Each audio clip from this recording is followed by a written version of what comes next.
O sacramento da Santa Eucaristia, o desejo de Jesus.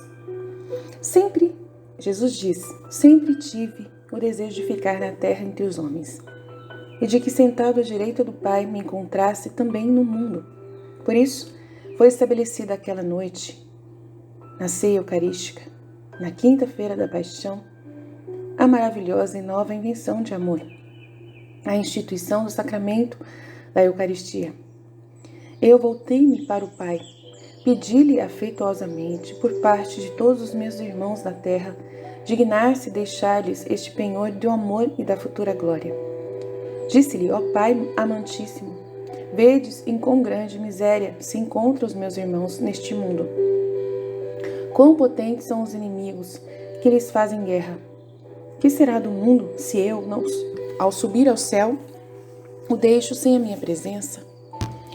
Que farão as almas se ficam sem tal conforto na minha presença? Como poderão vencer os inimigos?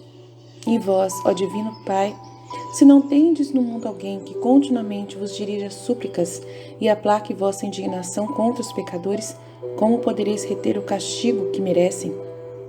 E para aplacar-vos, só eu sou capaz, enquanto sou vosso dileto Filho e Deus igual a vós na divindade. Como podem todas as criaturas satisfazer pelo amor que vos devem, se eu não estiver no mundo em favor delas? Sempre amando e oferecendo-vos meus méritos, em suplência pelas faltas delas e em desconto de seus erros? Assim, permanecendo eu na terra, no sacramento da Eucaristia, ficareis satisfeito. O amor será saciado e as criaturas consoladas. É necessário ainda, meu divino Pai, que eu fique na terra sacramentado, para que os homens não se esqueçam de mim e de quanto fiz em favor deles. É necessário que, por meio do dito sacramento, se renove cada dia a memória da minha paixão, e eu seja oferecido de novo, de novo, de novo, a vós, pela salvação das almas, para aplacar vossa justa indignação contra os transgressores da lei divina. O Pai ouviu as minhas súplicas, mas apresentando a sua justiça divina, dava a conhecer que o mundo não merecia tão grande dom do sacramento da Eucaristia. E que, em vista dos ultrajes que eu e o Divino Pai receberíamos neste sacramento da parte de maus e péssimos, não consentia que eu ficasse na terra para ser tão ultrajado e vilipendiado. Efetivamente vi então, neste ato de pedir ao Pai todas as ofensas que receberia em tal sacramento, até o fim do mundo. Diante de tantas enormidades, de tantas e tão graves infrações, fiquei ferido de dor. Ofereci essa dor ao meu Pai para aplacar a justiça divina. E assim, sendo muito grande minha dor, e eu merecesse infinitamente, o Pai ficou satisfeito. Como ardia-me no coração um incêndio de amor infinito, as numerosas iniquidades não foram suficientes para extinguir aquele fogo divino de amor. Daí ficou estabelecido que eu permaneceria, de algum modo, na terra entre os homens, e instituísse esse divino sacramento. O próprio amor sugeriu a nobre invenção de ficar encoberto sob os acidentes de pão e de vinho, a fim de que os homens, me recebendo como alimento e bebida, permanecessem de tal maneira unidos a mim, que se tornassem uma só coisa comigo.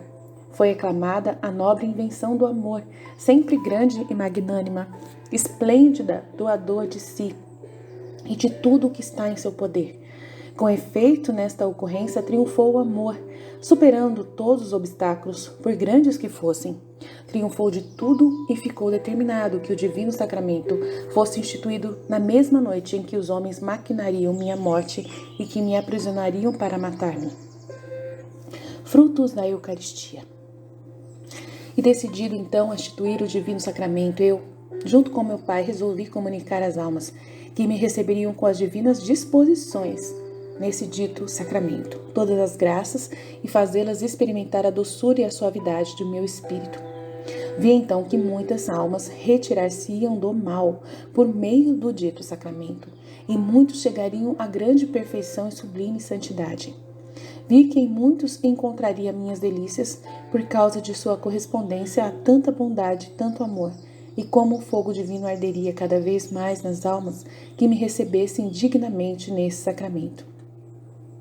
Vi as virtudes, por meio dele, exercitadas, a graça a eles conferida, a fortaleza para vencer todos os inimigos.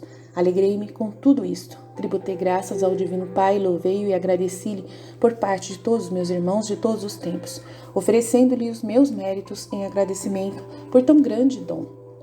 Com o mesmo escopo de agradecer, ofereci ao Pai minha contínua obediência às palavras da consagração ditas pelos ministros, descendo então imediatamente quando o sacerdote pronuncia as mesmas, nas espécies de pão e de vinho, transformando-as em meu corpo, sangue e alma divindade.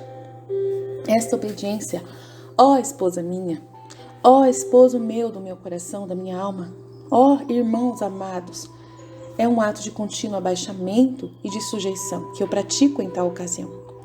Não considero se o sacerdote é digno ou indigno, santo ou pecador. Estou sempre pronto a atender o seu comando. Essa minha oferta agradou sumamente ao meu divino Pai, que se mostrou satisfeito. Rendi, portanto, de novo graças ao Pai. Permaneci com ardente desejo de instituir o dito sacramento, anelando que chegasse depressa essa hora tão desejada, na qual pudesse fazer um dom inteiro de mim mesmo ao homem e às mulheres. Senti consolação, embora tivesse também amargura, porque estaria ali o pérfido Judas, que estaria na mesa e que me receberia na sua alma, ele ré de traição para comigo. Vi que o traidor receberia com tal alimento a sua condenação, e por sua culpa o alimento da vida eterna converter-se-ia para ele em alimento de morte eterna. Na pessoa de Judas traidor, estava nele todos os outros, do mundo inteiro, de todos os tempos, que também iriam me receber com a alma manchada de culpa grave. Em minha aflição, refletindo se devia dar tal alimento ao traidor, resolvi dá-lo, sendo o sacramento instituído para todos os que se aproximam para recebê-lo, isto é, para todos os fiéis, sendo um dom geral. Não deve ser negado, senão aquele cuja culpa é pública. Daí, quem está ciente do delito não deve se aproximar para recebê-lo, porque sabe que receberia em vez da vida a sua morte. Porque assim como este alimento é vida para os bons, torna-se também causa de morte e de condenação eterna para os maus. Por isso, uma vez determinado dar-me a todos em geral, mesmo aos indignos, conservei meu desejo habitual. Nem diminuiu em nada minha ardente caridade. Um incêndio de amor que ardia no meu coração. Senti que a dúvida surge em ti, em você que está ouvindo. Por isso eu te digo, sim, este alimento de vida torna-se para os maus alimento de morte e de maior condenação. Não te admires disto. O dito alimento que é para a vida não pode mudar, mas digo que se torna alimento de morte, porque quem o recebe com culpa grave na alma faz-se réu de culpa mais grave ainda, portanto merecedor de maior castigo. Se a culpa grave causa a morte da alma, assim a alma que recebe meu corpo e sangue com a consciência culpada comete culpa ainda mais grave. Daí advém que recebe a morte pela culpa que comete. Eu disse a minha mãe, revelei a ela o meu desejo. E tendo, pois, estabelecido tudo em oração com meu pai, fui ao encontro dela, a qual participei da nova e amorosa invenção do amor, de ficar na terra sacramentado e tornar-me alimento dos homens. A minha santa mãe estava orando e seu espírito tinha penetrado tudo, pois o Divino Pai lhe tinha manifestado o coração. Também ela estava tributando graças ao Divino Pai por este tão grande benefício aos homens. Igualmente, em tal ocasião, tomou parte em minha alegria e em minha dor. Alegria por causa dos bons, vendo os admiráveis efeitos que operaria este alimento divino nas almas que dignamente o recebem, e a grande dor, ao verificar que tantas almas indignas e manchadas de grave culpa recebê-lo-iam, causando-lhes grande mal. Sentiu também grande amargura por causa do apóstolo traidor, e todos aqueles que seriam como ele, porque teve certeza de que naquela noite poria em execução sua péssima determinação de me trair. Por isso, fui consolá-la e desabafou ela comigo a sua profunda dor. Tendo-me entretido esse tempo com minha mãe em tratar do divino sacramento, disse-lhe também a ela tudo mais, conforme vou dizer aqui, e que eu repeti para outra filha, Luísa Picarreta. Esse conteúdo eu dei a Maria Cecília Bage, minha apóstola e esposa minha, monja beneditina. E vou continuar lendo para vocês o conteúdo dito a Luísa Picarreta, dizendo sobre a Eucaristia, tudo que Jesus tinha vontade de falar sobre ela e que nós pode ser que tenhamos ignorado. Participação que Jesus dá a Luísa de sua doçura inefável, fazendo-a assistir a cenas muito consoladoras dos mistérios sacrossantos da nossa religião. Ela disse: ó Deus, quão alto é o seu ministério, quão bonito é ver o sacerdote que celebra a missa e ver Jesus se transformar no alimento salutar para a nossa salvação. Parecia que não o padre, mas era o próprio Jesus que celebrava o sacrifício divino naquela ocasião, pois às vezes ele fazia o padre desaparecer e somente ele celebrava a missa e eu o ouvia. Ó, como foi emocionante ver Jesus recitar as mesmas orações do sacerdote, fazer todas aquelas cerimônias e movimentos que o sacerdote faz. Quem pode dizer o quão consolador eu estava ao ver essas missas junto com Jesus? Quantas graças eu recebi, quantas luzes, quantas coisas eu entendi, mas como são coisas do passado, eu não me lembro delas com tanta clareza, então passo em silêncio. Mas enquanto eu digo isso, Jesus no meu interior se mudou e me chamou, e não quer que eu faça isso. Ele quer que eu diga. Por isso eu vou satisfazê-lo. Ó doce amor, direi algumas poucas coisas, mas me dê sua graça para poder manifestá-las aos meus irmãos. Agora, enquanto eu via Jesus ou o sacerdote que celebrava o divino sacrifício, Jesus me fez entender que na missa santa existe todo o contexto da nossa religião sagrada. Assim, a missa nos conta tudo e nos fala sobre tudo. A missa nos lembra a nossa redenção, fala conosco a parte das dores que Jesus sofreu por nós. Ele ainda nos manifesta o imenso amor de Jesus, porque não estava contente em morrer na cruz, mas queria continuar o estado de vítima constante, diária, dia após dia, hora após hora, minuto a minuto, na Santa Eucaristia deixada para nós na terra. A missa também nos diz que nossos corpos destruídos e incinerados pela morte subirão no dia do julgamento juntamente com Cristo para a vida imortal e gloriosa. Jesus me fez entender que a coisa mais consoladora para o cristão e os mistérios mais altos e sublimes da nossa religião sagrada são Jesus no sacramento e a ressurreição de nossos corpos para a glória. Esses são mistérios profundos que entenderemos apenas além das estrelas. Mas Jesus no sacramento faz isso quase com o toque da mão de várias maneiras. Primeiro, sua ressurreição, de acordo com seu estado de aniquilação sob essas espécies. Mas também é certo que Jesus está vivo e verdadeiro. Então, tendo consumido essas espécies, sua presença real não existe mais. Em seguida, consagrou essas espécies novamente. Vem para comprar seu status de sacramento. Jesus, no sacramento, nos lembra a ressurreição dos nossos corpos para a glória. Como Jesus, ao cessar este estado sacramento, ele reside no seio de Deus, seu Pai. Então nós, cessando nossa vida, nossas almas vão morar no céu, no seio de Deus, e nossos corpos permanecem consumidos, para que possamos dizer que eles não existirão mais. Mas com um prodígio da onipotência de Deus, o nosso corpo assumirá nova vida e unirá um dia novamente a alma, e para sempre desfrutar a felicidade eterna.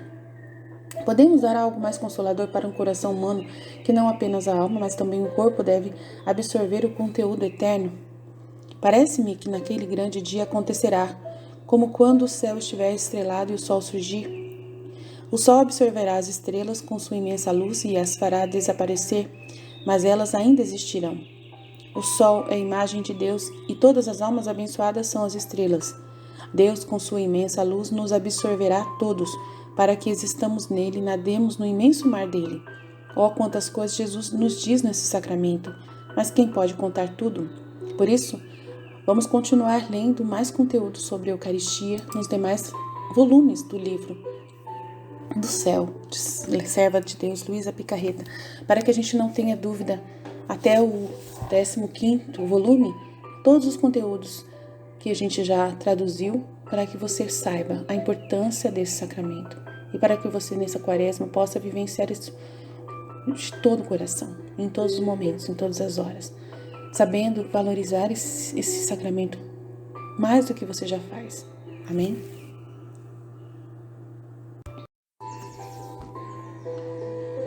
Jesus diz: há muito para mim estar no sacramento, quanto mais ainda no seu coração. Dia 12 de abril de 1899. A hipocrisia é uma profunda dor que Jesus sofre. Sem esperar, Jesus veio a Luísa e falou: hoje você é o meu tabernáculo. Tanto é para mim estar no sacramento, também quanto estar no seu coração. Já em você é outra coisa a mais, poder participar de minhas dores e tê-la junto comigo, vítima diante da justiça divina, o que não encontro no sacramento. Então ele dizendo que ela sendo vítima dele, estar nela, né, e utilizar dela como ela vítima diante da justiça, é algo que ele não encontra no sacramento. E ele fala: filha, as ofensas que mais perfuram meu coração são as missas sacrilegiosamente ditas e as hipocrisias dos ministros.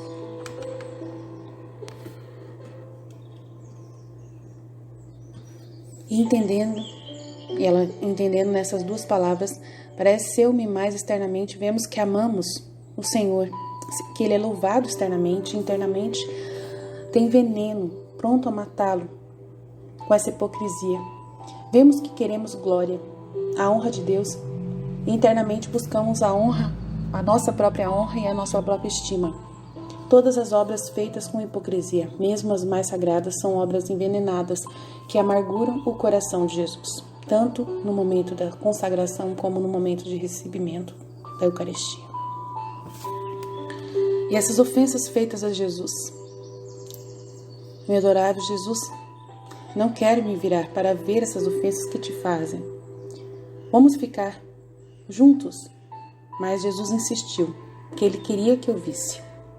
Então, para contê-lo, eu disse: se você quer, então entremos em alguma igreja, porque lá deve haver menos ofensas contra você.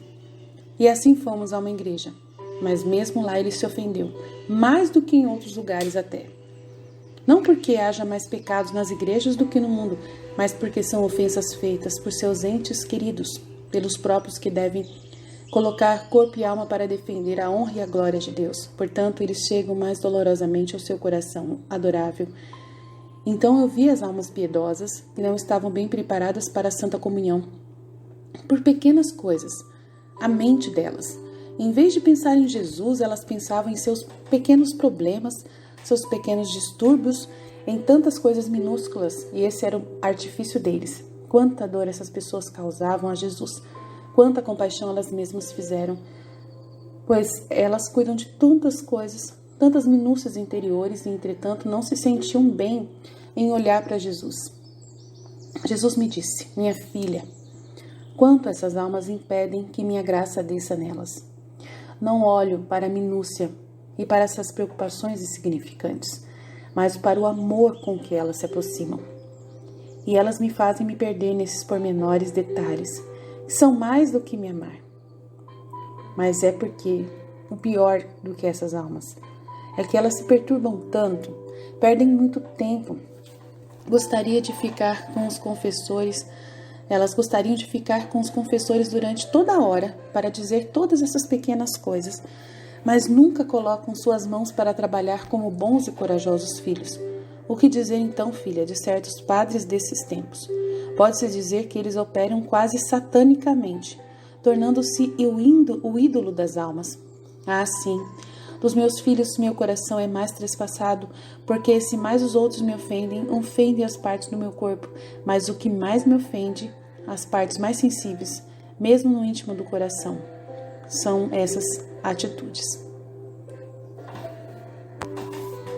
No dia 24 de abril de 1900, Jesus fala: visto que o sacramento da Eucaristia é o fruto da cruz, por isso sinto-me mais disposto a conceder sofrimento quando receber meu corpo, porque vendo sofrer, parece-me que não misticamente, mas continuo realmente em você a minha paixão pelo bem das almas.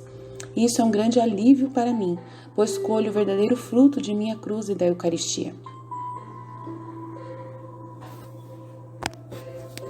Em 1 de maio de 1900, ele diz: se a Eucaristia é o depósito da glória futura, a cruz é desembolsada para comprá-la. Minha filha, se a Eucaristia é um depósito da glória futura, a cruz é desembolsada para a compra. Se a Eucaristia é uma semente que impede a corrupção, e são como as ervas aromáticas que, ungindo com os cadáveres, não permanecem corrompidas e conferem imortalidade à alma e ao corpo. A cruz a embeleza e é tão poderosa que, se houver uma contração de dívidas, torna-se um valor maior e, com maior segurança, a redação da dívida contratada é paga, e depois de satisfazer todas as dívidas, forma o trono da alma que mais brilha na glória futura. Assim, a cruz e a Eucaristia se alternam em um trabalho, e uma trabalha com mais força do que a outra. A cruz é o meu canteiro florido, não porque não sofri espasmos atrozes, mas porque através da cruz dei à luz tantas almas da graça. Vi tantas flores bonitas aparecendo que produziam tantos frutos celestes. Tão bem vendo, mantive em meu deleite aquela cama de dor e deliciei-me na cruz e no sofrimento. Você também, meus filhos, minha filha, se deleita na alegria e no prazer de ser crucificada na minha cruz, na sua cruz. Não quero que tema o sofrimento, como se quisesse agir como uma mentirosa. Vamos, coragem, trabalhe como um valente, uma valente, e exponha-se ao sofrimento, sem medo.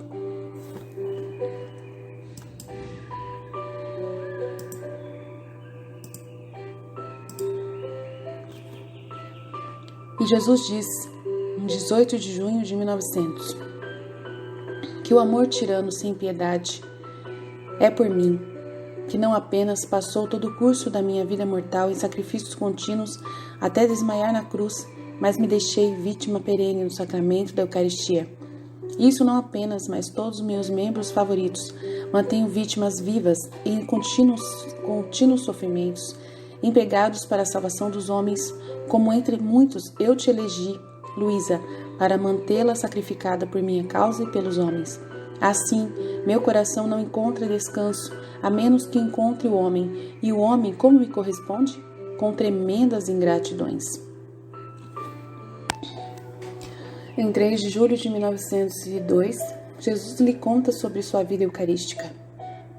Minha filha, todo o período da minha vida recebe do homem atos distintos e especiais graus de imitação, amor, reparação e outros.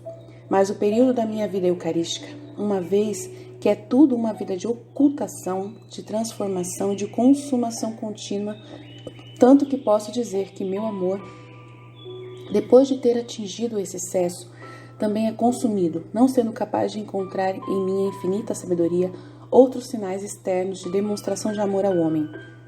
E desde a encarnação, a vida e a paixão da cruz recolhem amor, louvor, ação de graças e imitação.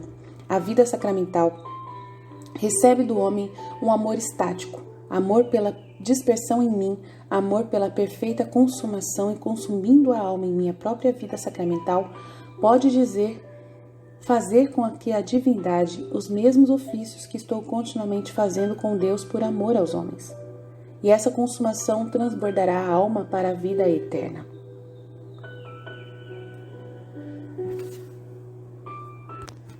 No dia 12 de março de 1903, Jesus fala de sua vida e da Eucaristia. Minha filha, o mesmo aconteceu quando no consistório da Divina Santíssima Trindade foi decretado o mistério da encarnação para salvar a humanidade. Eu me uni à sua vontade, aceitei e me ofereci vítima pelo homem, tudo era minha união entre eles e tudo combinado. Mas quando comecei a trabalhar, chegou um ponto, especialmente quando me encontrei no ambiente das dores, dos bandidos, cheio de toda a maldade das criaturas, fiquei sozinho, abandonado por todos, até mesmo do meu querido pai. Não apenas isso, mas tão cheio de todas as dores que eu tive que forçar o Todo-Poderoso a aceitar, a me fazer continuar meu sacrifício pela salvação de toda a raça humana, presente e futura. Recebi isso, o sacrifício ainda dura, o esforço é contínuo, apesar de todo o esforço de amor. Você saber onde e como? Onde eu estou continuamente? No sacramento da Eucaristia, morrendo e morrendo. Ali o sacrifício é contínuo, perpétuo, é o esforço que faço. Ao Pai que usa a misericórdia das criaturas e das almas para obter seu amor, e me encontro em um conflito contínuo de morrer continuamente, embora todos tenham morrido de amor. Então você não está feliz por ter reservado para pagar o período da minha própria vida?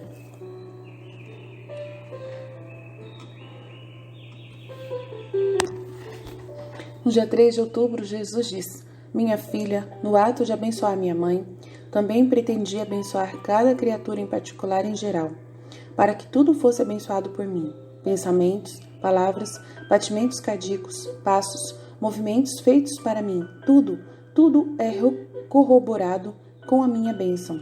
De fato, eu lhes digo que tudo o que as criaturas fazem bem, tudo foi feito pela minha humanidade, para garantir que todo o trabalho das criaturas seja primeiro divinizado por mim. Além disso, minha vida contínua, real e verdadeira no mundo, não apenas no Santíssimo Sacramento, mas nas almas que estão em graça. E como a capacidade da criatura é muito limitada, não sendo capaz de compreender tudo o que eu fiz, faço minha reparação continuar em uma alma, louvar em outra, agradecer em outra o zelo pela saúde das outras almas, em outros meus sofrimentos e assim por todo o resto. Dependendo de quem me corresponde, desenvolvo minha vida neles. Portanto, você tem que pensar em que dificuldade e dores elas me colocam, enquanto eu quero trabalhar nelas e elas não prestam atenção em mim. O que uma alma no purgatório veio dizer no dia 14 de outubro de 1906 a Luísa? Ela disse: Apenas a justiça de Deus que selou a confusão na minha testa, e esse medo da presença dele, de que sou forçada a fugir dele, eu ajo contra a minha própria vontade, que enquanto estou me consumindo, querendo, outra dor me inunda e eu escapo. Ó Deus, vendo e fugindo dele são dores mortais e indizíveis, mas eu mereci essas dores distintas de outras almas, porque ao fazer uma vida dedicada, abusei muitas vezes por não fazer a comunhão, por motivo bobo, por nada, por tentações, por frieza, por medo, e às vezes até por ser capaz de trazer razões para o confessor e fazer-me sentir que não estava tomando a comunhão. Tudo isso é mantido por almas, mas Deus faz o julgamento mais severo, dando-lhes dores que vão além de outras, porque são defeitos mais diretos no amor. Além de tudo isso, Jesus Cristo no Santíssimo Sacramento arde de amor pelo desejo de se entregar às almas, sente-se continuamente morrendo de amor, e sendo a alma capaz de se aproximar a recebê-lo e não faz, é indiferente a muitos inúteis pretextos. É uma afronta e desagrado que ele recebe, que ele se sente furioso, ardente e não pode dar vazão aos seus amores. Ele se sente sufocado por seu amor sem encontrar de quem fazer parte. Quase louco, ele repete: os excessos do meu amor não são curados, são esquecidos. Mesmo aqueles que se dizem minhas noivas não estão ansiosos para me receber e me deixar desabafar pelo menos com eles. Ai, nada sou retribuído. Ai, ai, ai, não sou amado. Eu não sou amado. E o Senhor, para me fazer purgar durante todo esse tempo desse efeito, me fez parte da dor que Ele mesmo sofre quando as almas não o recebem. É uma dor, é uma preocupação, é um incêndio que, comparado ao mesmo fogo do purgatório, pode-se dizer que isso não é nada. Uma religiosa que disse para Luísa, essa que estava no purgatório. No dia 20 de outubro de 1906, Jesus reclama da situação de seus ministros. Estando fora de mim, me encontrei dentro de uma igreja e havia muitas pessoas participando dos cultos sagrados. Enquanto isso, parecia que outras entravam no governo para profanar o lugar sagrado. Quem pulou, quem avançou e quem sacrilegiosamente pôs a mão no Santíssimo Sacramento e nos sacerdotes. Ao ver isso, chorei e orei dizendo ao Senhor: não permita que eles alcancem e profanem os seus templos sagrados, pois quem sabe quantos terríveis castigos você aplicaria nessas criaturas por esses horríveis pecados. Enquanto eu dizia isso, Jesus me disse: Minha filha, a causa de todos esses enormes crimes, porque o pecado é a causa e o castigo de fazer os outros caírem em pecados, foram os pecados dos padres. Primeiro, meu templo sagrado profanou por mim com missas sacrílegas, misturando os atos impuros na administração dos sacramentos. E eles vieram sob o aspecto de coisas sagradas, não apenas para propagar meus templos de pedras, mas para profanar e violar meus templos de vida, que são almas, e profanar meu próprio corpo. De tudo isso, os seculares tiveram algumas dicas, e não vendo neles, nos sacerdotes, a luz necessária para sua própria jornada, de fato não encontraram nada além de trevas, permaneceram tão sombrias que perderam a bela luz da fé.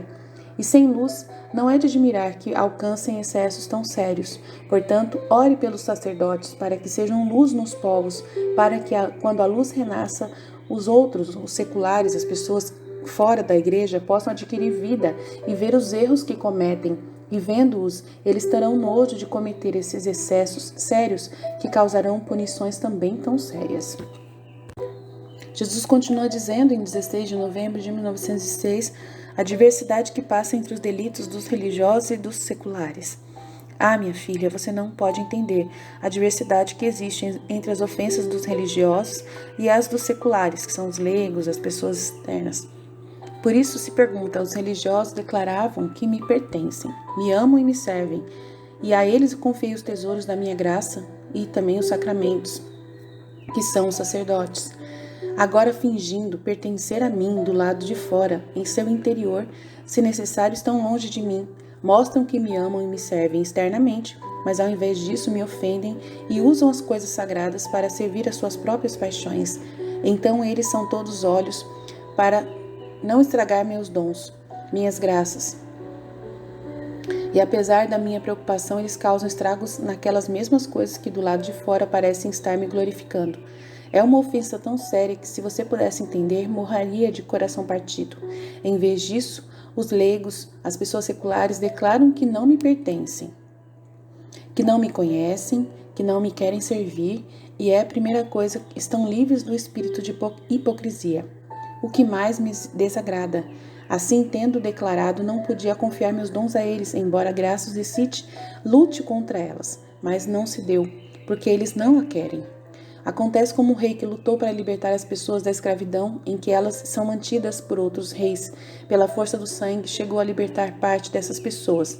Portanto, ele as colocou sob o seu domínio, fornecendo-lhes tudo necessário, pondo-as para viver em sua própria casa. Agora, quem se arrependeria mais ao ofender? Aqueles povos que permanecem distantes dele, ou de quem ele queria libertar, ou aqueles que vivem na mesma casa com ele? Dia 2 de janeiro de 1909, Jesus disse: minha filha, você interpretou de alguma maneira os excessos de amor que, mesmo enquanto açoitando, tenho em relação aos povos. Mas isso não é tudo, também é mais. Mas saiba, porém, que meu destino sacramental, quando estou no meio de pedras, destruído às punições de terremotos, é talvez menos infeliz, menos doentio sob as pedras do que nos tabernáculos. O número de sacrilégios cometidos por padres e também pelo povo é tão grande que eu cansei de descer as mãos e os corações deles, para me forçar a destruir quase todos eles. E então, a ambição, os escândalos dos padres, tudo era escuridão neles, não mais luz como eles devem ser. E quando os sacerdotes deixam de dar luz, os povos chegam aos excessos e minha justiça é forçada a destruí-los. Dia 8 de janeiro de 1909, ele fala sobre o propósito e o fruto da comunhão. Para te abraçar mais comigo, até que eu perca o seu ser em mim, enquanto o transfuso no céu, em tudo você deve pegar o que é meu e em tudo deixar o que é seu. De modo que, se você sempre pensa em coisas sagradas e que apenas dizem respeito ao bem, honra e glória de Deus, deixe sua mente e tome o divino. Se você fala e trabalha bem e somente pelo amor de Deus, deixe sua boca, suas mãos e tome minha boca em minhas mãos. Se você andar pelos caminhos sagrados e retos, andará com meus próprios pés. Se seu coração me amar apenas, você deixará seu coração e tomará o meu. E você me amará com o meu mesmo amor, e assim com todo o resto, para que você fique vestido com todas as minhas coisas, e eu com todas as suas. Pode haver uma união mais estreita do que isso? Se a alma não se reconhece mais, mas o ser divino em si, esses são os frutos das boas comunhões das Eucaristias, por elas recebidas. Esse é o propósito divino em querer se comunicar com essas almas. Mas quão frustrado é o meu amor, e quão poucos frutos as almas colhem do sacramento da Eucaristia, a ponto de permanecerem mais indiferentes e até enojadas por esse alimento divino. No dia 23 de março de 1910, Jesus disse que viver na divina vontade é mais do que a própria comunhão eucarística. Minha filha, eu recomendo que você não saia de dentro da minha vontade, porque minha vontade contém tanto poder para ser um novo batismo para a alma, ou melhor, do que o próprio batismo, porque nos sacramentos, a parte da minha graça, na minha vontade há toda a plenitude. No batismo, a mancha do pecado original é removida, mas as paixões e as fraquezas permanecem. Na minha vontade, destruo a alma. Na alma da vontade, destrói paixões, fraquezas e tudo o que é humano e vive das virtudes, pela fortaleza e por todas as qualidades divinas. Quando ouvi isso, disse a mim mesma, de agora em diante ele dirá que sua vontade é mais do que a mesma comunhão eucarística. E ele disse, acrescentando, claro, porque a comunhão sacramental dura alguns minutos.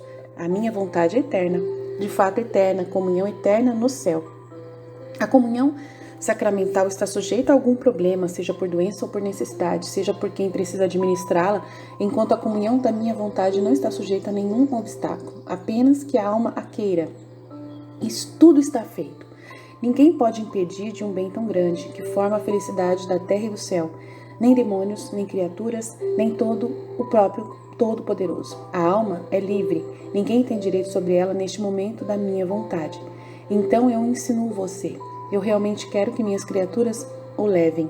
E o que mais importa para mim, o que mais importante para mim, todas as outras coisas não me interessam, mesmo as mais santas. E quando obtenho a alma vivente da minha vontade, vou triunfantemente, porque contém o maior bem que pode estar no céu e na terra.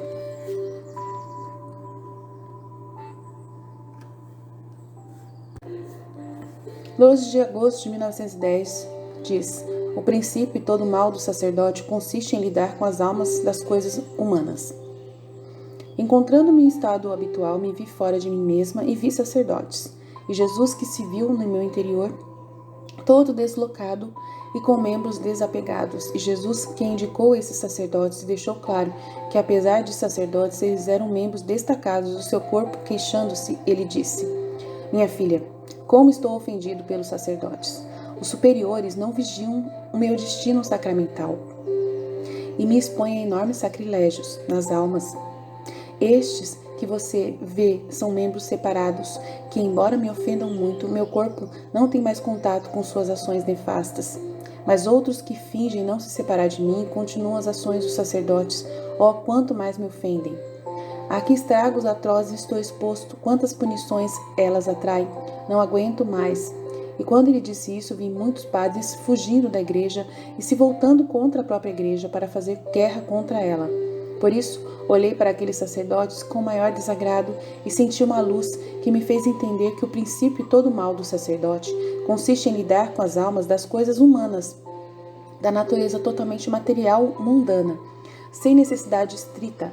Essas coisas humanas formam uma rede para o padre, que cega sua mente, endurece seu coração para as coisas divinas e o impede de dar o passo no caminho que deve ser feito no ofício do seu ministério, para a salvação das almas.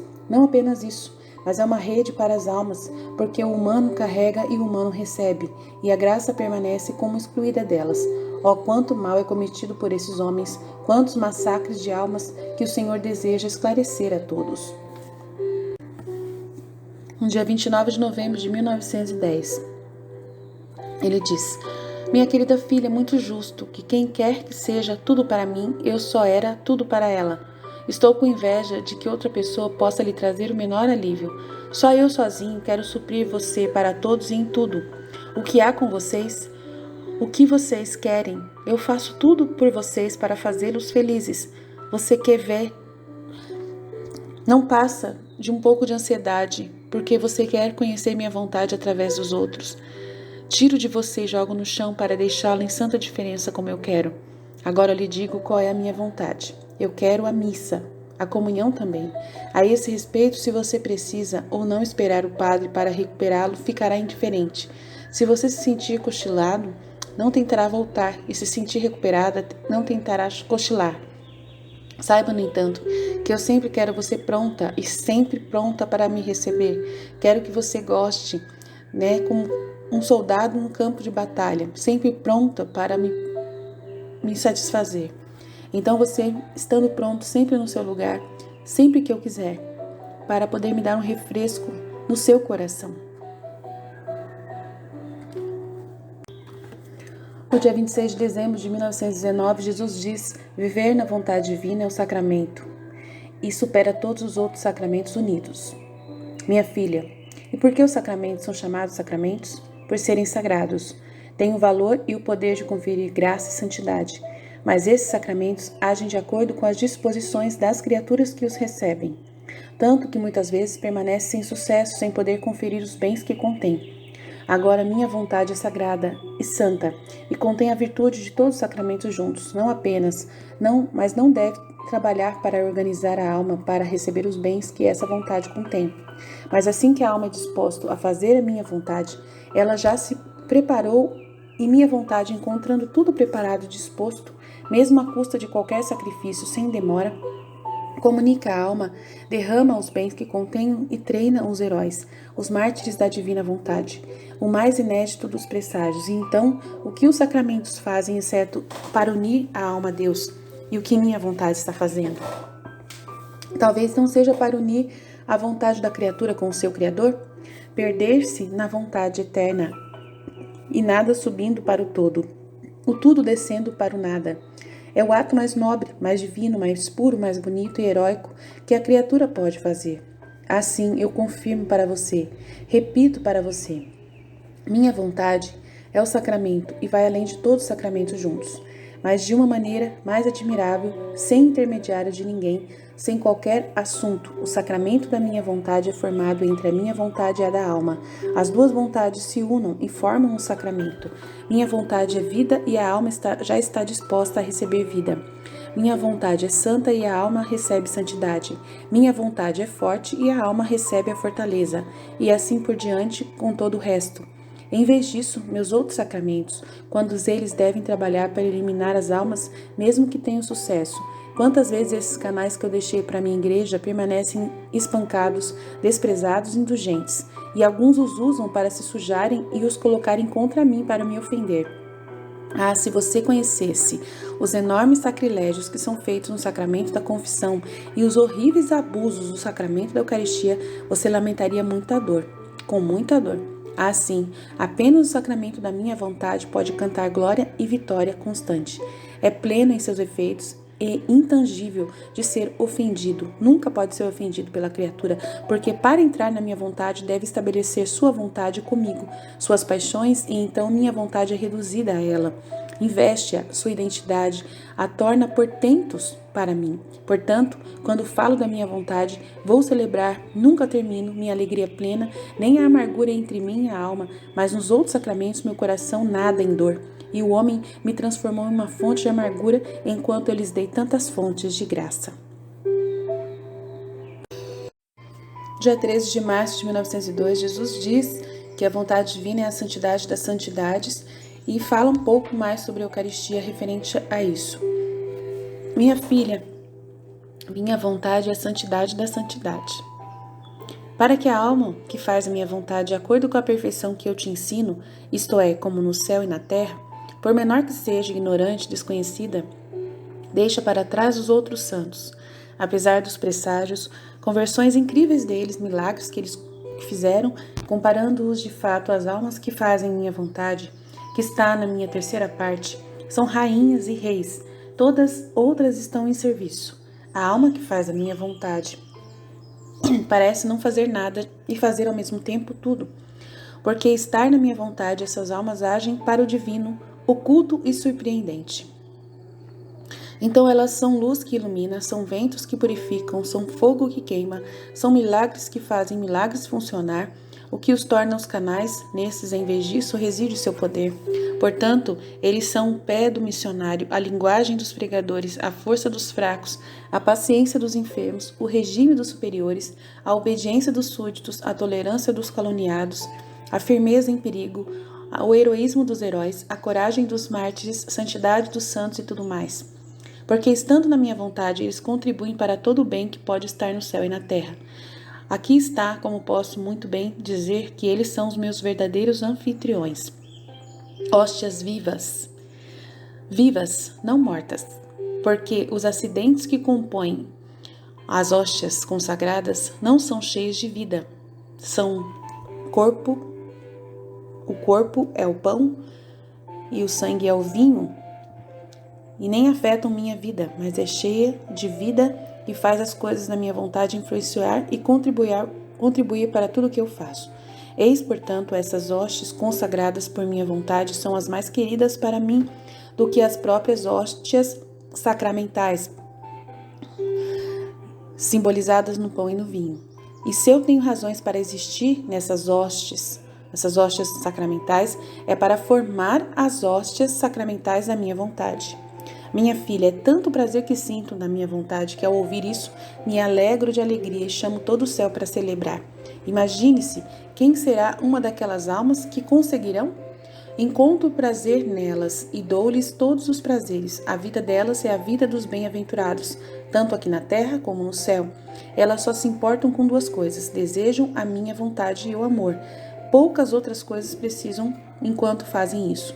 As mesmas virtudes permanecem absorvidas na minha vontade e no amor, para que não tenham mais nada a ver com elas, porque minha vontade contém, possui e absorve tudo, mas de uma maneira divina, imensa e interminável. Esta é a vida dos bem-aventurados. No dia 20 de agosto de 1903, Jesus diz que a verdadeira transformação sacramental ocorre não em virtude das palavras que o padre profere, mas na virtude da sua vontade. Ele diz: você é minha vida, meu sangue, meus ossos. De onde acontece a transformação real e sacramental, não em virtude das palavras do sacerdote, mas na virtude da minha vontade em você. Assim, quando a alma decide viver na minha vontade, a minha vontade se cria nesta alma, e conforme minha vontade flui na vontade desta alma, nas obras que ela faz, nos passos que ela dá, muitas de minhas criações sofrem. Acontece exatamente como um cibório cheio de partículas consagradas. Quantas partículas existem, tanto Jesus em cada partícula. Assim, a alma, em virtude da minha vontade, me contém em tudo e em parte do seu ser. Quem faz a minha vontade faz a verdadeira comunhão eterna e a comunhão com frutos completos. Em dia 25 de setembro de 1913, ele fala: não é a Santíssima Eucaristia, mas a vontade divina que é o centro da vida da alma. E ele dá os próprios sacramentos e os encerra em si. Os sacramentos produzem frutos conforme as almas estão sujeitas à vontade divina. Então, vamos ler esse trecho que é grande, falando bastante do sacramento. Vamos lá. Tendo dito ao confessor que Jesus me disse que a vontade de Deus é o centro da alma e que esse centro está no fundo da alma, e como o sol espalhando seus raios ilumina a mente, santidade para as ações, força para os passos, vida ao coração, poder à palavra, a tudo não apenas isto, mas este centro da vontade de Deus, enquanto ela está nela, para fazer isso, nunca poderemos escapar dela e estar à nossa disposição contínua, e nem um minuto pode nos deixar em paz e separados. Está na nossa frente, direita, esquerda, por trás, em toda parte, mesmo no céu será o nosso centro. O confessor disse que, em vez disso, nosso centro é o sacramento. Agora, ao chegar, o abençoado Jesus me disse: minha filha, eu tive que garantir que a santidade fosse fácil e acessível a todos, a menos que eles quisessem, sob todas as condições, em todas as condições e circunstâncias, em todos os lugares. É verdade que o Santíssimo Sacramento é o centro, mas quem o instituiu? Quem subjugou a minha humanidade a se calar num curto círculo de um anfitrião, uma hóstia consagrada? Não foi minha vontade? Portanto, minha vontade sempre superará tudo.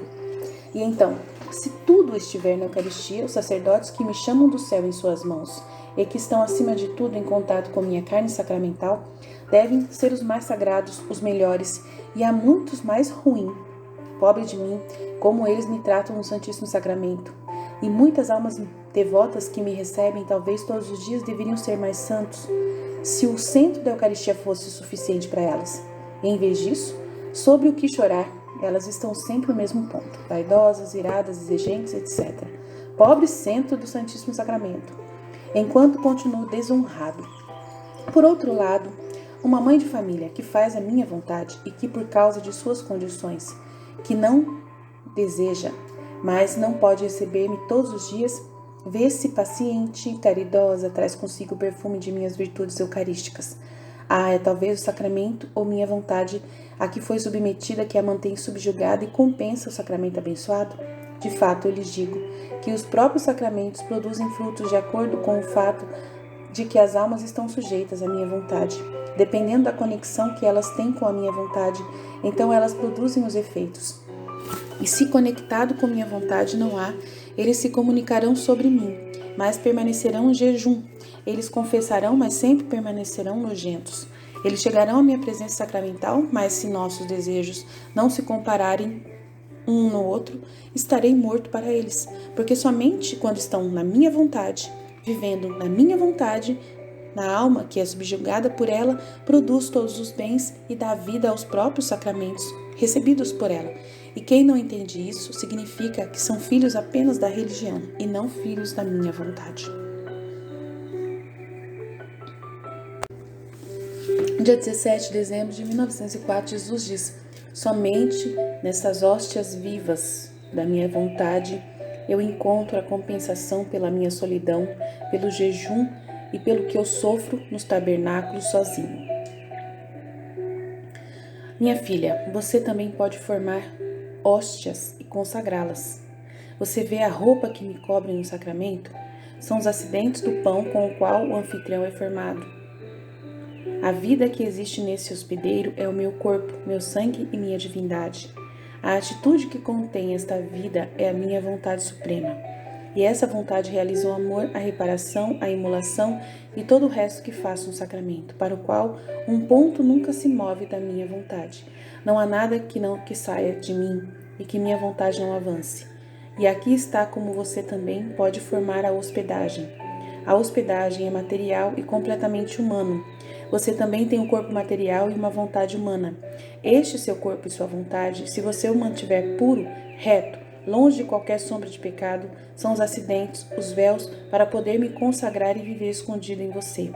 Mas não basta, seria como um anfitrião sem a consagração. Seria uma hóstia sem estar consagrada, da qual minha vida é necessária. Minha vida é composta de santidade, amor, sabedoria, poder, etc. Mas a força motriz de tudo é a minha vontade. Assim, depois de ter preparado o pão e o vinho, as espécies, você tem que matar sua vontade no hospedeiro. Você tem que cozinhar muito bem para torná-la mais tempo. E você tem que ser enterrado e deixar renascer em todo o seu ser a minha vontade. Entender tudo isso. Por isso é cozinhar, para torná-la mais tempo, para entendimento. Este contém toda a minha vida formada, a verdadeira, perfeita consagração em você, para que você se torne uma hóstia perfeita minha. Para que o pensamento humano não tenha mais vida, mas o pensamento da minha vontade e essa consagração criará a minha sabedoria em sua mente. Não mais uma vida humana, fraca, inconstante, porque minha vontade formará a consagração da vida divina em você, dando fortaleza, firmeza, tudo o que eu sou. Portanto, sempre que você fizer a sua vontade fluir para a minha, os seus desejos e tudo o que você é e pode fazer, renovarei a consagração e farei de você uma hóstia viva. Quais são os exercícios em mim? Continuarei minha vida em você. Mas isso não é tudo. Nas hóstias do tabernáculo, tudo está quieto, mudo, há consideravelmente num piscar de olhos. Uma onda de amor que pode responder a tanto amor. Se não fosse por eu esperar que os corações se entregassem a elas, ficaria muito infeliz e seria enganado por eles em meu amor. E sem propósito, a minha vida sacramental ficaria. E se eles tolerassem isso nos tabernáculos, eu não toleraria isso nas hóstias vivas. Então, a minha vida sacramental ficaria. E se eles tolerassem isso Então, a vida é necessária para a nutrição e eu no sacramento quero ser alimentado com minha própria comida, ou seja, a alma que fará minha vontade, meu amor, minhas orações, separações, sacrifícios e os entregará a mim como suas coisas, e eu me alimentarei. A alma se unirá a mim, estenderá seus ouvidos para ouvir o que estou fazendo para fazer isso comigo. E como eles replicar meus próprios atos, vou dar-lhes comida e vou ser feliz. Só nestes hospedeiros vivos, nessas hóstias vivas que vivem a minha vontade, eu encontro a compensação por toda a solidão, todo o jejum que eu sofro dentro dos tabernáculos. Em 8 de fevereiro de 1915, Jesus diz: somente na alma que faz toda a minha vontade, eu desfruto do fruto completo da criação. Porque mesmo aqueles que têm alguma virtude, que oram, que frequentam continuamente os sacramentos, se eles não são uniformes à minha vontade, não podemos nos espelhar neles. Eu e meu Pai e o Espírito Santo, porque como a vontade deles é quebrada pela nossa, todas as coisas são desordenadas e de cabeça para baixo. Ah, minha filha, apenas a nossa vontade aceita, porque reorganiza a felicidade e traz consigo todos os bens. Portanto, sempre em tudo faça a nossa vontade e não se importe com mais nada. No dia 13 de novembro de 1915, Jesus disse: minha filha, se você quer me dar prazer, ofereça, como eu ofereci a minha própria humanidade. Antes de comunicar aos outros, eu me comuniquei, e queria fazer isso para dar ao Pai a glória completa de todas as comunhões das criaturas, para incluir em mim todas as reparações de todos os sacrilégios, de todas as ofensas que ele recebe no sacramento. Minha humanidade, encerrando a vontade divina, encerrou todas as reparações de todos os tempos, e recebendo a mim, eu me recebi dignamente. E como todas as obras das criaturas foram divinizadas pela minha humanidade, eu quis selar a comunhão das criaturas com a minha comunhão. Caso contrário, como a criatura poderia receber um Deus? Foi minha humanidade que abriu esta porta e esse direito às outras criaturas para poderem me receber. Agora você, minha filha, faça isso em minha vontade. Una-me à minha humanidade. Deste modo você envolverá tudo e encontrarei em você as reparações de todos e a compensação por tudo e minha satisfação. De fato, me encontrarei em você mais uma vez. Dia 24 de fevereiro de 1917, Jesus disse: minha vida, quanto gostaria de fazer o que você fez ao receber sacramentalmente, para que você pudesse encontrar em mim seus próprios contentamentos, suas próprias orações e seus reparos. Minha filha, neste pequeno tour pelo anfitrião da Eucaristia, incluo tudo e, portanto, queria me receber, realizar atos realizados que glorificassem dignamente o Pai, porque as criaturas recebiam um Deus, e dei às criaturas o fruto completo da minha vida sacramental. Caso contrário, o fruto da minha vida sacramental seria incompleto para a glória do Pai e para o bem das criaturas. E, portanto, em toda a fonte das minhas orações agradecia, e tudo o resto que foi necessário para glorificar o Pai e que a criatura tinha que fazer comigo. Então, se a criatura está faltando, continuo o meu trabalho em cada alma comungante, como se por cada alma eu me recebesse nela novamente. De onde a alma deve se transformar em mim e fazer uma coisa comigo, e fazer minha vida, minhas orações, meus gemidos de dor, minhas dores, meus batimentos cardíacos de fogo, porque eu gostaria de queimar e não encontrar quem deixe-se presa nas minhas chamas. E eu neste anfitrião, nesta hóstia consagrada, nasço de novo, vivo e morro e me consumo, e não encontro aqueles que se consomem por mim. E se a alma repete o que eu faço, sinto-me imitado, como se tivesse me recebido novamente. Encontro nela completa glória, contentamentos divinos, explosões de amor que me igualam, e dou graça à alma para consumir-se da própria consumação. Dia 1 de janeiro de 1920, Jesus disse: a vontade divina é a roda, e quem entra permanece no circuito interior. Minha filha, minha vontade é a roda, e quem entra nela permanece no interior do circuito, para não encontrar uma abertura para sair dela. E tudo o que ela faz permanece preso no ponto eterno e conduz a roda da eternidade. Mas saiba quais são as vestes da alma que vive na minha vontade. Elas não são douradas, mas a mais pura luz, e esta vestimenta de luz servirá como espelho para todo o céu. ver quantos atos ela fez em minha vontade, porque em cada ato que ela fez em minha vontade, ela encerrou tudo. E esta roupa será adornada com muitos espelhos, e cada espelho você verá tudo de mim, de modo que de todos os lugares será direcionado, por trás, para frente, para a direita, para a esquerda, para a direita. Eles me verão e multiplicados em quantos atos você fez em minha vontade. Eu poderia lhe dar um vestido mais bonito? Será o distintivo das únicas almas que vivem na minha vontade. Fiquei um pouco confusa ao ouvir isso, e ele acrescentou: como você duvida? E o mesmo não acontece nas hóstias sacramentais? Se existem 1000 hóstias, existem 1000 Jesus, e eu me comunico inteiro nas 1000. E se há 100 hóstias, há 100 Jesus, e eu só posso me entregar a 100. Assim, em todo ato realizado em minha vontade, a alma me prende e permaneço selado dentro da vontade da alma. Então esses atos feitos em minha vontade são comunhões eternas, não sujeitos como as hóstias sacramentais, a consumir espécie, e consumir espécie, minha vida sacramental termina. Em vez disso, nas hóstias da minha vontade, nada tem a ver com farinha ou outro assunto. A comida, a matéria dessas hóstias da minha vontade é a minha própria vontade eterna, unida à vontade da alma, eterna comigo, não sujeitando-as em duas vontades e se desgastam. Portanto, que maravilha que toda a minha pessoa seja multiplicada muitas vezes por quantos atos a alma faz em minha vontade. Muito mais do que eu permaneci selado nela e ela muitas vezes em mim.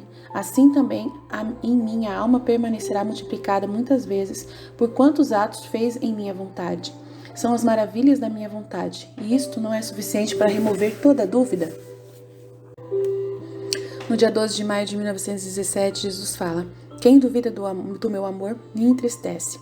Minha filha, essas são as esquisitices verdadeiras que me entristecem muito. Se uma filha disser ao pai: eu não sou sua filha, você não me dará parte da sua herança. Você não quer me dar comida, você não quer me manter em casa, e você está aflita e de luto. O que diria o pobre pai? Essa filha é louca. Com todo o amor eu lhe dizia: mas diga-me, se você não é minha filha, de quem você é filha? Como? Você mora no mesmo teto que eu. Você come na mesma mesa. Eu visto minhas moedas. Eu te visto com meu dinheiro, com minhas moedas. Você me pega com o meu moletom, com a minha roupa. Você está doente, eu te ajudo e forneço os meios para te curar. Por que você duvida que você é minha filha? Com mais razão, diria aqueles que duvidam do meu amor e que temem se perder. Como? Dou-lhe minhas carnes em comida. Você vive em todas as minhas Eucaristias. Se você estiver doente, eu te curo com esses sacramentos, da Eucaristia, da confissão. Se você estiver manchado, eu te lavo com meu sangue, na Eucaristia e na confissão. Posso dizer que estou quase à sua disposição, e você duvida? Você quer me entristecer? Então me diga, você ama outra pessoa? Você reconhece outro ser o seu pai? Quem disse que você não é minha filha? E se você não existe, por que você quer afligir a me entristecer? A amargura que outros me dão não é o suficiente. Você também quer colocar dores no meu coração? 14 de agosto de 1917, a Luísa escreve: ó, quantas boas obras e quantos sacramentos assistidos devem ser lamentados diante de Deus e abrigados porque estão vazios da vontade divina, portanto sem frutos. O céu queria que todos entendessem a verdadeira santidade. A como todas as outras coisas elas desapareceriam. Portanto, muitos estão no caminho falso da santidade. Muitos colocam isso em práticas piedosas e ai de quem os comove. Ó, como eles se enganam, se seus desejos não estão unidos a Jesus e também transformados nele, que continuou a oração com todas as suas práticas piedosas, sua santidade é falsa, e se vê que essas almas passam muito facilmente de práticas piedosas a defeitos, a divertimentos, semeando discórdia e muito mais. Oh, como é desonroso esse tipo de santidade! Todos a colocam na igreja para assistir os seus cultos, as suas celebrações, mas a vontade deles está longe de Jesus. Gostariam de estar em qualquer outro lugar menos ali. Fazem por preceito e por obrigação. Se importam pouco com os seus deveres, e se eles são impedidos de ir à igreja assistir às missas, ficam com raiva, choram porque a santidade deles desaparece por não ter ido, reclamam, desobedecem, são as pragas das famílias. Oh, que falsa santidade! Outros o colocam em confissões espessas, em instruções minuciosas para examinar tudo. as leis, mas depois não pensam que sua vontade não corre junto com a vontade de Jesus. Ai daqueles que a contradizem. Essas almas são como aqueles balões inchados que apenas um pequeno buraco, o ar já sai e a santidade deles sobe na fumaça e vai para o chão. E esses pobres balões sempre têm que dizer. Eles provavelmente ficarão tristes, mas sempre vivem em dúvida e, portanto, gostariam de um diretor para eles, que em todas as pequenas coisas os aconselhe, os pacifica, os consola e imediatamente eles estão agitados mais do que antes. Eles provavelmente ficarão tristes.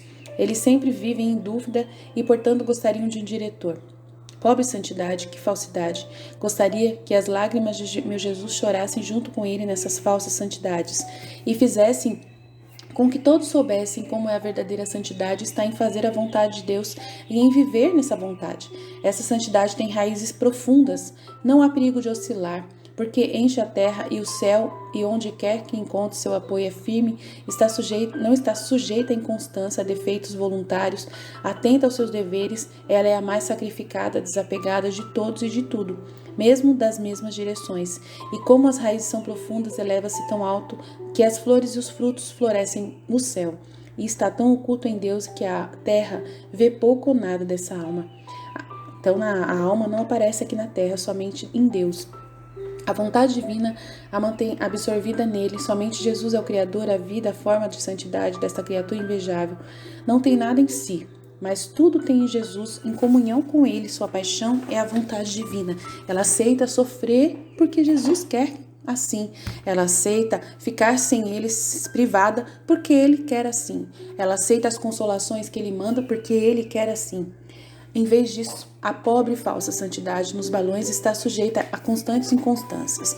Nunca está feliz, e embora pareça que os balões de sua santidade estão inchados, parece que eles voam pelo ar a uma certa altura, tanto que muitos e os próprios diretores dessas almas permanecem admirados, mas, no entanto, permanecem imediatamente enganados, e o suficiente para esvaziar essas bolas, uma humilhação apenas, um conflito apenas, uma preferência que elas usaram por outro diretor ou por outro confessor, por outra pessoa, acreditando ser um roubo para eles, acreditando ser os mais carentes, qualquer desatenção, enquanto eles escrevem besteiras, então desobedecem. É o ciúme, a minhoca desses balões, que roendo-lhes o bem que fazem, puxa o ar e o pobre balão esvazia, cai no chão e se mancha com a terra. E então você vê a santidade que estava no balão. O que é? Amor próprio, ressentimento, paixões escondidas sob o aspecto de bem, como se tivessem a oportunidade de dizer: eles se fizeram um brinquedo do diabo. Assim, de toda a santidade nada foi encontrado a não ser essa massa de defeitos, aparentemente mascarada pela virtude. Além disso, quem pode dizer tudo? Somente Jesus conhece os piores mares dessa falsa santidade, dessa vida devota sem fundamento, porque se baseia na falsa piedade. Essas falsas santidades são as vidas espirituais infrutíferas e estéreis que são a causa do choro, quem sabe quanto do meu amado Jesus. São o mau humor da sociedade, as preocupações dos próprios diretores espirituais das famílias. Pode-se dizer que eles trazem consigo um ar maligno que prejudica o mundo inteiro. Oh, quão diferente é a santidade da alma que vive na vontade divina. Ela é o sorriso de Jesus. Está tão longe de todos, até dos próprios diretores. Apenas Jesus é tudo para elas, para que ninguém se aborreça por eles. O ar benéfico que elas possuem embalsama todos. Elas são a ordem e a harmonia de tudo. Jesus, ciumento dessas almas, torna-se ator e espectador do que elas fazem, sem sequer abatimento cardíaco, respiração, pensamento que ele não regula e domine. Jesus as mantém tão absorvidas na sua vontade que mal consegue se lembrar de que vivem no exílio. Jesus disse no dia 23 de outubro de 1917: Minha filha, o primeiro ato que fiz foi multiplicar minha vida em tantas vidas quanto as criaturas há no mundo, para que cada um pudesse ter uma vida só minha, que continuamente reza, agradece, satisfaz, ama apenas por ela, assim como eu multiplicai minhas dores por cada alma, como se eu sofresse apenas por ela e não pelos outros. Naquele momento supremo em me receber, eu me entreguei a todos e sofri minha paixão em cada coração, a fim de subjugar os corações por meio da dor e do amor. Dando a você todo o meu divino, vim assumir o domínio de todos. Mas, infelizmente, meu amor foi decepcionado por muitos. Estou ansioso pelos corações amorosos que, recebendo-me, se unem a mim, se multiplicam em tudo querendo o que eu quero, para tirar pelo menos deles o que os outros não me dão, e receber o contentamento de tê-los conformado ao meu desejo e minha vontade. Portanto, minha filha, quando você me recebe, faz o que eu fiz, e ficarei feliz, que pelo menos somos dois que queremos a mesma coisa. Mas enquanto ele dizia isso, ele estava afligido. Ai, ai, como os rios inundarão os países, quantos males, a Itália está passando por horas tristes, muitos tristes, segure-se mais a mim, concorde um com o outro, ore para que os males não sejam muito piores. E ela disse, o que será do meu país, Jesus? Não é que você não me ame como antes? Ao me amar, você salve a todos. E ele estava dizendo, não é verdade, eu te amo. Dia 20 de novembro de 1917, Jesus disse, coragem, não desça, eu continuarei. Venha em minha vontade, vive nela de modo que a terra não será mais seu lar, mas seu lar será a mim, e você estará completamente segura. Minha vontade possui o poder de tornar a alma transparente. E como a alma é transparente, o que faço se reflete nela. Se eu penso, meu pensamento se reflete em sua mente, e se torna luz, e o dela como luz se reflete no meu. Se eu olho, se falo, se amo, etc. Quantas luzes são refletidas nela e ela em mim, para que sejamos em constantes reflexões, em comunicação perene em amor mútuo. E desde que me encontro em toda parte, os reflexos dessas almas me alcançam no céu, na terra, na hóstia sacramental, nos corações das criaturas, em todos os lugares e sempre.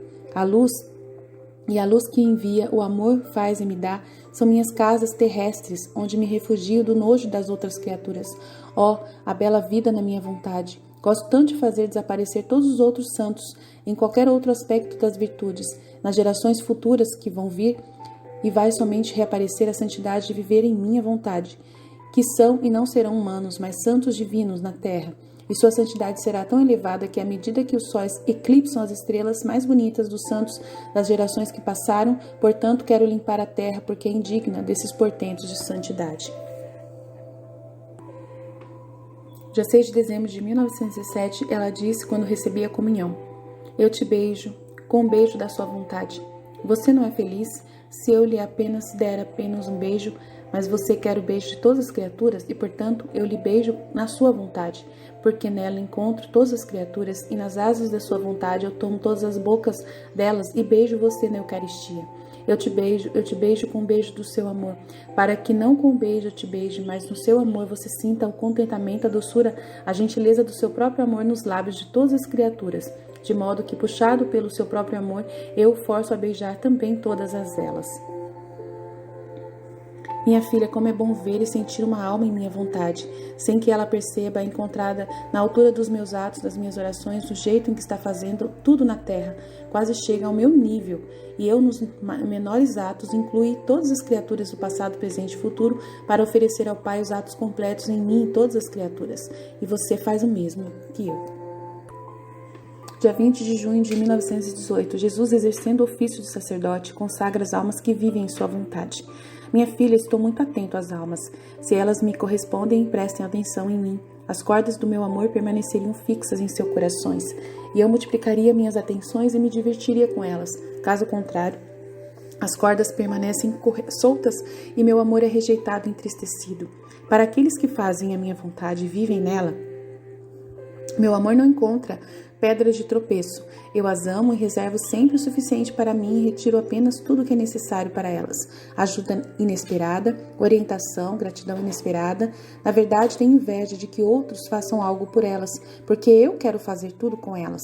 E sinto tanto ciúme de amor que, se eu der aos sacerdotes o poder de me consagrar nas hóstias sacramentais para me fazer dar às almas, em vez dessas almas, como os atos de minha vontade estão se repetindo, como elas se resignam, como deixam escapar a vontade humana para fazer a minha vontade divina, eu mesmo, sozinho, reservo o privilégio de consagrar essas almas a mim. E o que o Padre faz, eu faço eu com elas. E nem uma vez, mas sempre que a criatura repete os atos em minha vontade, como um imã poderoso ela me chama, do mesmo jeito como é chamado no momento da consagração eucarística. Eu venho até elas e as consagro, repetindo as palavras da consagração. Eu faço com justiça, porque a alma, fazendo a minha vontade, sacrifica mais do que aquelas almas que fazem a comunhão e não fazem a minha vontade. Elas, as almas que fazem a minha vontade, se esvaziam para me colocar no centro. Me dão domínio completo, se necessário, elas estão prontas para sofrer qualquer dor para fazer a minha vontade. E eu mal posso esperar, meu amor não reside em comunicá-la só quando o padre está confortável em lhe dar um expediente sacramental. Portanto, faço tudo sozinho, não dependo de ninguém. Quantas vezes comunico antes que o padre se sinta à vontade em atender? Se não fosse assim, meu amor permaneceria tão atolado e amarrado nos sacramentos. Não, aqui estou livre. Tenho sacramentos em meu coração, sou mestre deles e posso exercitá-los sempre que quiser nas almas que fazem a minha vontade. No dia 4 de setembro de 1918, Jesus fala: minha filha, criaturas querem desafiar minha justiça. Elas não querem se render e, portanto, minha justiça segue seu curso contra a criatura e contra as classes.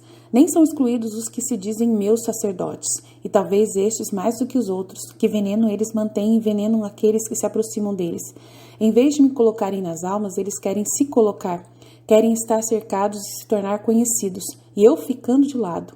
Em seu contato venenoso, em vez de reunir as almas, elas me distraem. Em vez de retiros, eles os tornam mais livres, mais defeituosos, tanto que vêm almas que não têm contato melhor com eles, mais retraídos. Então eu não posso confiar em ninguém, sou forçado a permitir que as pessoas se afastem das igrejas, dos sacramentos, porque o contato deles envenenam-a mais e as agravam. Minha dor é grande, as feridas do meu coração são profundas, portanto, ore e, unida às poucas pessoas que estão lá, tenha compaixão da minha amarga dor. No dia 25 de setembro de 1918, ele diz: eu te contei, você não se lembra quantas vezes eu lhe mostrei a grande mortalidade, as cidades despovoadas e quase desertas, e você me disse: não faça isso. E se você quiser fazer isso, deve dar tempo para todos eles receberem os sacramentos. Eu estou fazendo isso. O que mais você quer?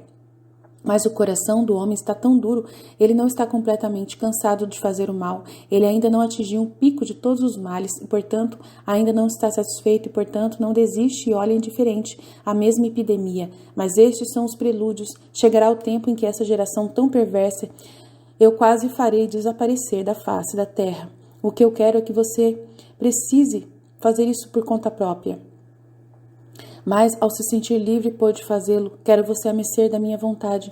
Nos últimos dias, fui eu quem estava tentando tirar você do seu estado habitual. Eu queria ampliar o flagelo da epidemia e não queria manter você em seu estado de vítima, para poder fazer minha justiça cair livremente sobre a terra.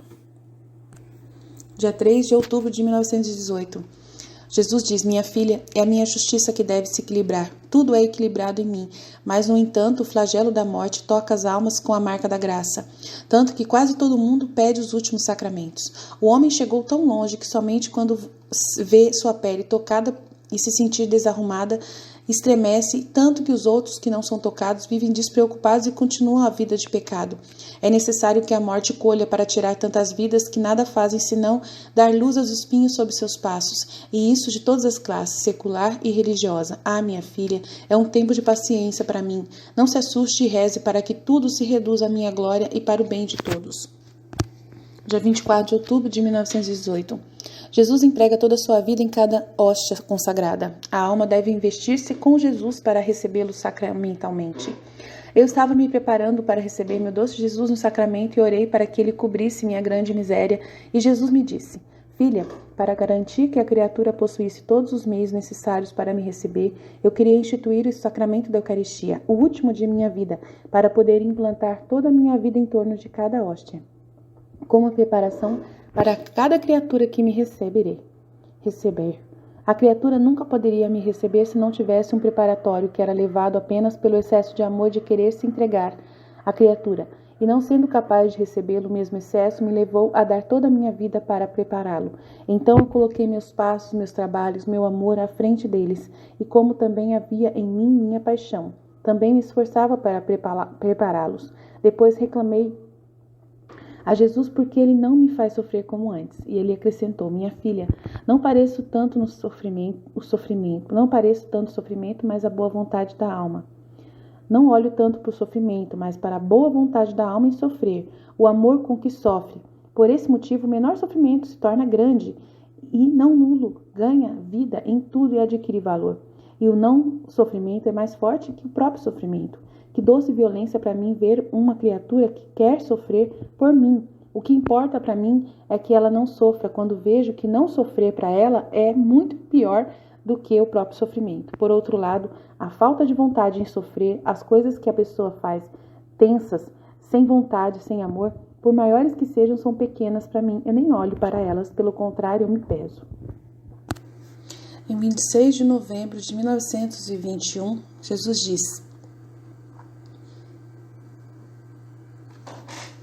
a alma deve absorver um Deus inteiro em seu ato, a fim de devolvê-lo como um todo, como ele o absorveu, e depois absorver novamente. Portanto, passa o mesmo milagre da Eucaristia, no qual os tiveram que dar não têm razão, nem vontade, nem desejo que possam se opor à minha vida sacramental, para que o anfitrião, a hóstia consagrada, não coloque nada nela.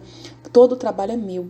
Se eu quero, faço ao contrário. Para fazer acontecer o milagre de viver em minha vontade, devo inclinar uma razão, uma vontade humana, um desejo da alma, um amor puramente livre por mim. E quanto tempo demora? Portanto, existem almas abundantes que se comunicam e participam do milagre da Eucaristia, porque menos eles se sacrificam, mas tendo que sacrificar mais para fazer acontecer o milagre, que minha vontade tem vida neles. Muitos poucos são os que se organizam. 3 de dezembro de 1921, Jesus diz: de onde, depois que a redenção foi concluída, tive que afirmar o homem nos bens da redenção, e nisso escolhi os apóstolos como afirmadores dos frutos da redenção, onde com os sacramentos eles tinham que procurar o homem perdido e salvá-lo, para que a redenção seja a salvação e salvar o homem de qualquer precipício. Por isso eu lhes disse mais uma vez que deixar a alma viver em minha vontade é maior do que a própria redenção, porque salvar a si mesmo, fazendo uma meia-idade, agora caindo e agora se levantando, não é tão difícil.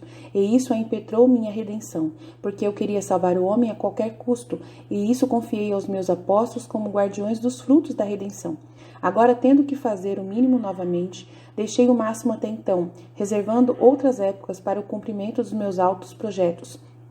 Agora, viver em minha vontade não é apenas a salvação, mas é uma santidade que deve ser elevada acima de todos os outros santos, que deve ter a impressão da santidade de seu Criador. Portanto, as santidades menores tinham que ser seguidas primeiro, como cortejar, percussores, mensageiros, profetas, preparativos para essa santidade divina. E como na redenção eu escolhi minha mãe incomparável como elo de conexão comigo, do qual todos os frutos da redenção tinham que vir, também eu escolhi você agora como elo a partir do qual a santidade de viver a minha vontade deveria começar através de alguém. E tendo saído da minha vontade para me trazer a glória completa do propósito para o qual foi criado o homem, teve que voltar o mesmo passo da minha vontade para retornar o passo ao Criador. Então, qual é a sua maravilha? Essas são coisas estabelecidas eternamente e ninguém pode mais acabar com elas. E como a coisa é ótima, é estabelecer o meu reino na alma, também na terra. Eu fiz como um rei quando ele deve se apossar de um reino. Ele não vai primeiro para o reino, mas primeiro ele ele faz o seu palácio, constrói o seu palácio, mantém preparado, ele envia os soldados para preparar o reino e dispor os povos para viver a sujeição a esse rei. Depois disso, os guardas de honra, os ministros e o último vem o rei, e este descende para um rei. E também mandei preparar meu palácio, o que é a igreja. Os soldados eram os santos, para me fazer conhecer pelos povos. Então os santos precederam os santos que semearam os milagres, como ministros mais íntimos. Agora, como rei, eu vim para reinar. Portanto, tive que escolher uma alma, onde morar no meu primeiro lar, e encontrar esse reino da minha vontade. Então deixe-me reinar e me dar total liberdade. Dia 16 de setembro de 1921, Jesus fala: minha filha, no momento em que eu estava no palácio de Herodes, na minha paixão, eu não estava apenas vestido de louco como eles fizeram. Eu estava sendo caçoado e zombado, mas as criaturas continuam a me dar essas dores hoje. Na verdade, estou sempre em piadas constantes e de todas as espécies de pessoas.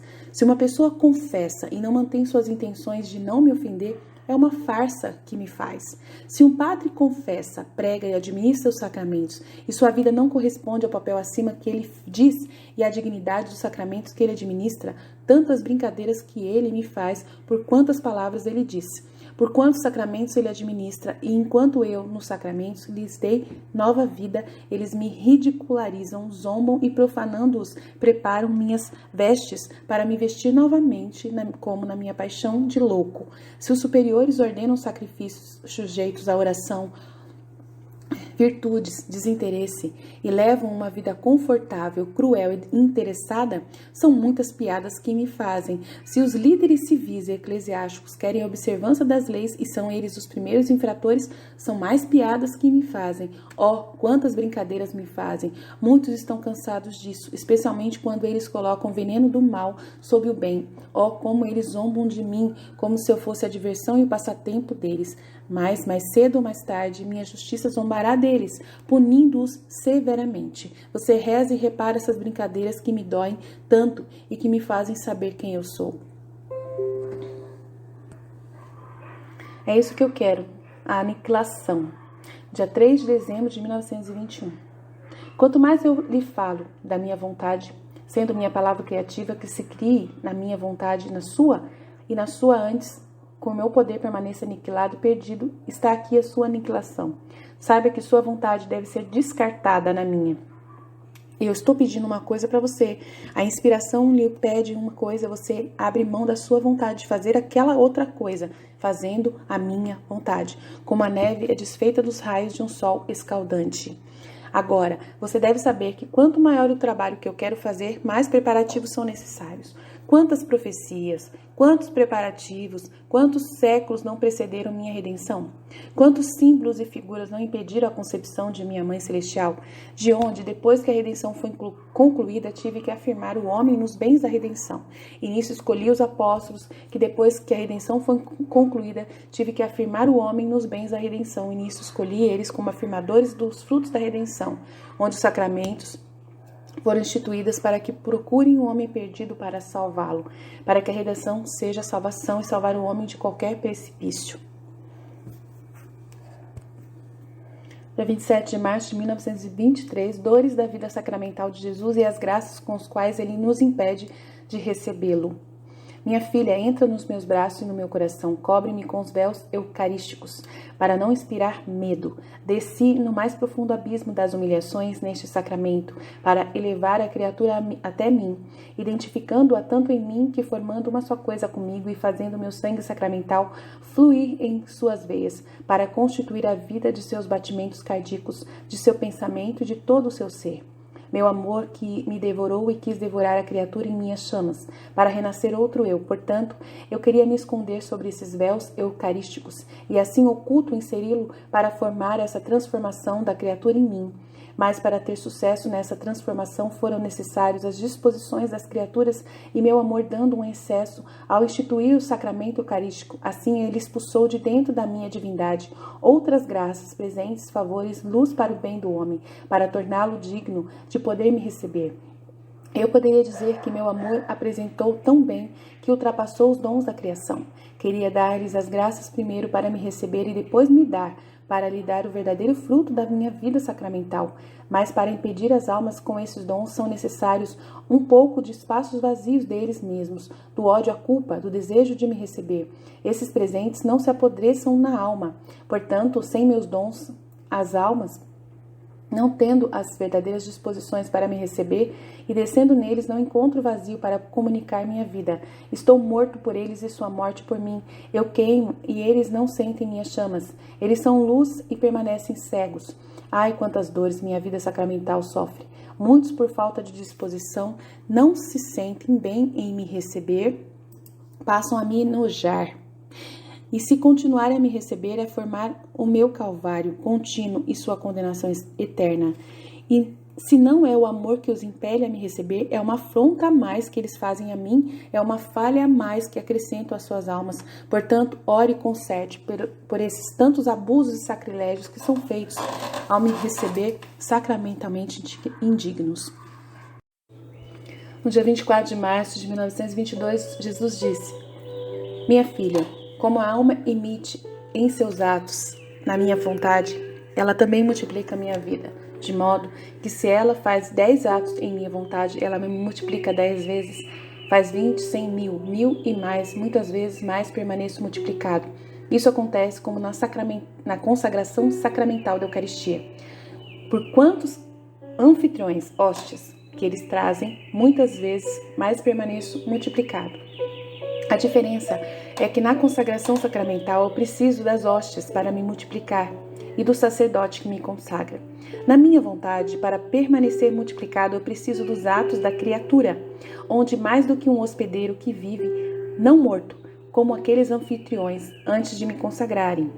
Minha vontade me consagra e me fecha no ato da criatura, e permaneço multiplicado em cada um desses atos feitos na minha vontade. Portanto, meu amor tem sua saída completa com as almas que fazem a minha vontade e vivem em minha vontade.